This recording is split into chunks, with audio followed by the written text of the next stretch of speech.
بوسيرو مدرب نادي الزمالك السابق في طريقه لتقديم شكوى في الفيفا ضد نادي الزمالك.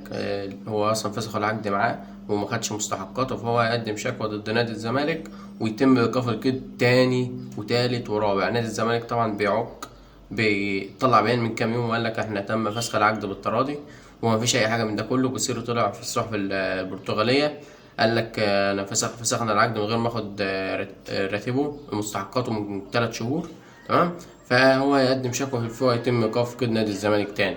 عمرو الجنايني رجع من بعض الوسطاء وتواصل مع زيزو وقال له احنا زيزو عايزين ترجع لنا تاني ونجدد لينا، وبعد كده بس المطلوب ان احنا هندفع لك، هيديك المستحقات القديمة تمام وكل حاجة، بس تجيب لنا العقود اللي انت مضيتها مع النادي الاهلي.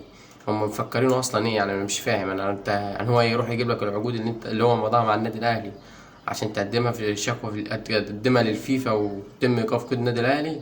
الكلام ده طبعا عبث، بيقول اي كلام في اي كلام يعني من الاخر. المدير الفني لنادي بيراميدز حاليا معروض على اداره النادي الاهلي بسبب ان هو عقده هينتهي مع نادي بيراميدز بنهايه الموسم الحالي، يوم اخر مباراه لبيراميدز اللي هي نهائي دوري ابطال افريقيا بين سان داونز. فهم المعروضين حاليا على اداره النادي الاهلي مدرب سان داونز، مدرب بيراميدز، وعندك جوزيه جوميز مدرب الزمالك السابق. هو الاقرب جوزيه جوميز.